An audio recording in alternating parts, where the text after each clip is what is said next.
नमस्ते। मैं प्राध्यापक शिरीष कुलकर्णी बड़ौदा की महाराजा सयाजीराव यूनिवर्सिटी में प्राध्यापक था। बाद में सरदार पटेल यूनिवर्सिटी में कुलपति रहा। आज फिर से एक बार समाचार जरा हटके। पहला समाचार जो है वो बहुत ही गंभीर है।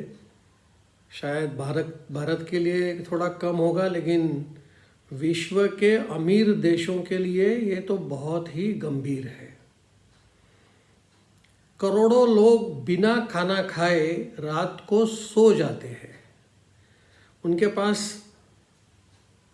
पेट भरने के लिए अन्न का दाना नहीं है, ऐसा भी होता है, और उसकी वजह से उनका मृत्यु भी हो जाता है। लेकिन उसके सामने अगर हम देखें तो कई जगह पे ऐसा होता है कि खाना इतना ज़्यादा होता है कि वो कचरे के डिब्बे में फेंक दिया जाता है, खाना बर्बाद हो जाता है। यानी सिक्के की दो बाजू, एक है भूखा रहता है और दूसरा है खाना कचरे के डिब्बे में डाला जाता है। अगर हम विश्व के बारे में बात कर रहे हैं तब ये मेड विजुअल का रिपोर्ट है।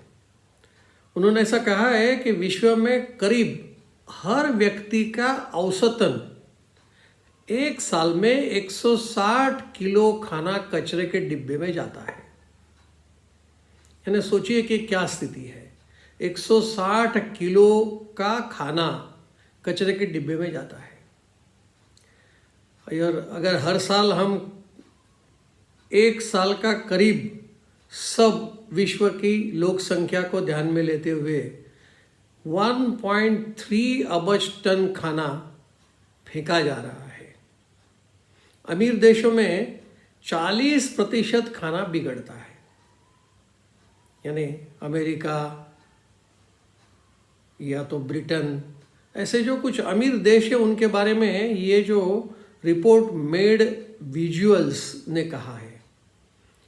विश्व में बर्बाद खाने से 940 अरब का नुकसान होता है, यानी पैसे से अगर देखा जाए तो। इसके उल्टा अगर हम ये बर्बाद हुआ खाना अगर भूखे लोगों को अगर दिया जाए तो 2 अरब लोग पेट भर सकते, इतना खाना फेंका जा रहा है। यानी सोचिए कि एक तरफ गरीब, दूसरी तरफ अमीर, खाना इतना ज़्यादा है कि फेंकते हैं, और दूसरी तरफ पेट भरने के लिए अन्न का दाना नहीं है और भूखे मरते हैं। इस प्रकार की स्थिति है। इसलिए मैंने शुरुआत में कहा कि ये गंभीर स्थिति है। आगे बढ़ते। आजकल आर्टिफिशियल इंटेलिजेंस एआई की बोलबाला है। हर जगह पे एआई की बात चल रही है। 2022 में पहली बार ऐसा हुआ कि चैट जीपीटी लोगों के सामने आया और उनको एआई आर्टिफिशियल इंटेलिजेंस का पता चला।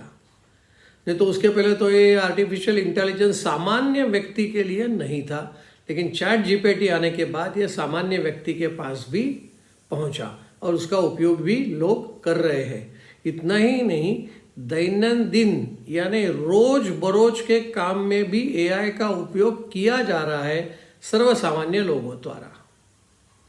सोचिए, पहले आया था चैट जीपीटी, ठीक है, चैट बोर्ड भी आ गया, उसके बाद में गूगल जेमिनी भी आया और आजकल तो चीन का डीप सीक भी आ गया।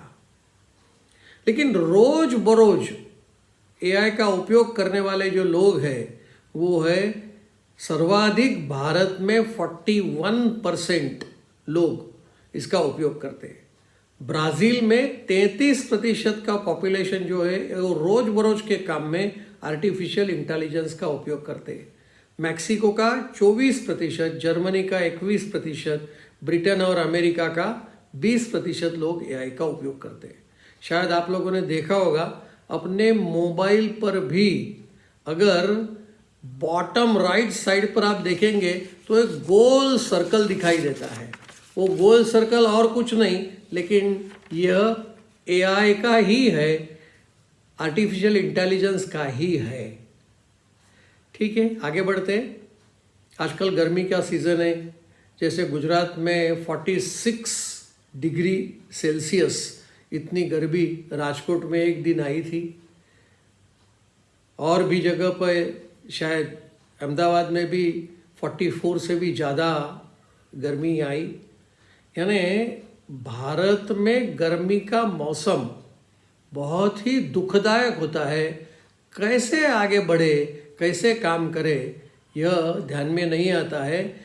सारे रास्ते दोपहर के समय पर कर्फ्यू लगा ऐसा लगता है, एक भी वाहन सामने से आता है ऐसा दिखाई नहीं देता है। लेकिन इसकी वजह से हुआ क्या, तो भारत में एयर कंडीशन का जमाना शुरू हुआ। यानी लोग भारत में एयर कंडीशन लगाने शुरू किए, बढ़ रहा है, उसका भी प्रोग्रेस है।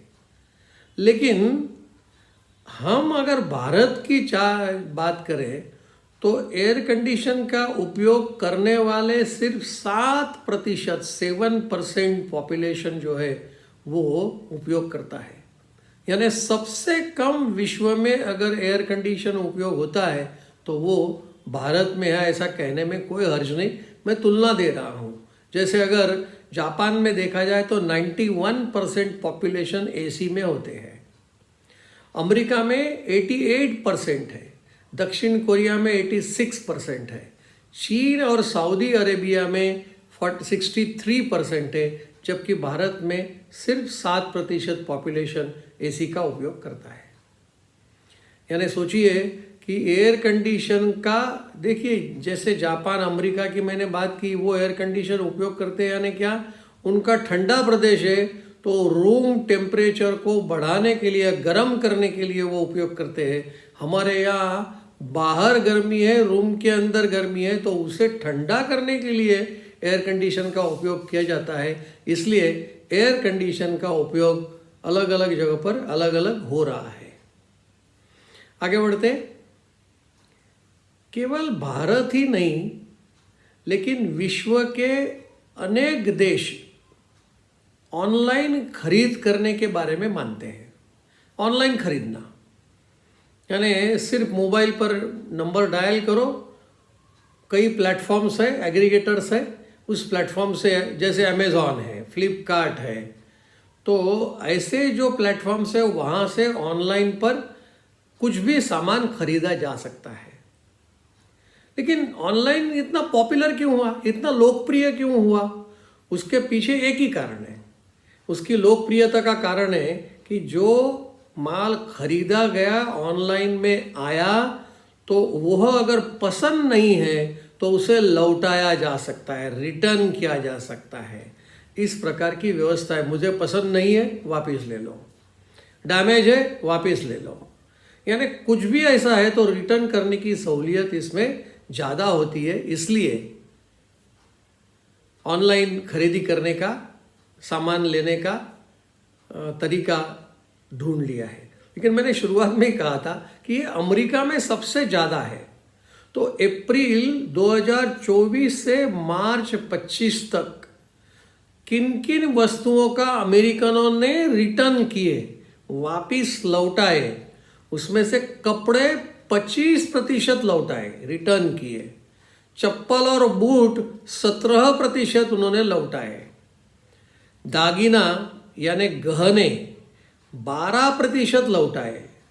सबसे बढ़िया बात देखिए कि खाने की जो चीज़ है वह भी लौटाई, वह 11% आया कि मुझे पसंद नहीं, खाना ठीक नहीं है, पैकिंग ठीक नहीं है, गर्म नहीं है, ठंडा नहीं है, जो कुछ है, लेकिन 11% वो लौटा दिए गए। इलेक्ट्रॉनिक का तो स्वाभाविक हो सकता है 10% इलेक्ट्रॉनिक्स भी वापस भेजे जा सकते हैं।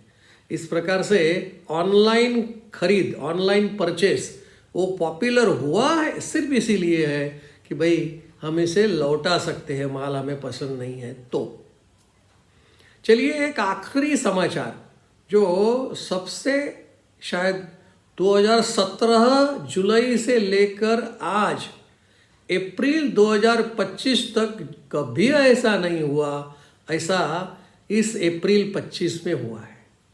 वो है ना गुड्स एंड सर्विसेज टैक्स का कलेक्शन। जीएसटी की आमदनी सरकार को जो मिली है वो गत माह से 12.6% बढ़कर आई। तो कितनी आई? मैंने कहा सबसे ज़्यादा, अब तक इतना कभी भी कलेक्शन नहीं हुआ है 2017 से लेकर 2025 तक। तो वो कलेक्शन हुआ है 2.37 लाख करोड़ रुपीस। 2.37 लाख करोड़ रुपए का कलेक्शन इस बार सबसे हाईएस्ट है। लेकिन कई बार लोगों के मन में यह आता है कि भाई जीएसटी की रेट ज़्यादा है, उसका दर ज़्यादा है, इसीलिए जीएसटी का कलेक्शन ज़्यादा हो रहा है। नहीं, मैं ऐसा मानता हूँ कि ये कॉम्प्लायंस की वजह से, यानी जो हमें रिटर्न फाइल करना है या तो फिर हमें रिफंड चाहिए या तो जो कुछ भी इसमें प्रोसीजरल एस्पेक्ट्स है, वो प्रोसीजरल एस्पेक्ट फॉलो होना वो ज़्यादा हुआ, इसलिए जीएसटी का कलेक्शन है। वरना जो सोचा गया था कि जीएसटी का रेवेन्यू न्यूट्रल रेट 15% के आसपास रहेगा, ऐसा लगता था, लेकिन उसकी जगह पे ये 11% से भी कम है। यानी rate of GST is lowest, but still the collection of GST revenue is more, and that is highest in April 2025, and that is, I have stated to you that 2.37 lakhs of crores rupees that has been collected. Thank you. बस इसी समाचार के साथ मैं अपनी वाणी को विराम देता हूँ। Thank you.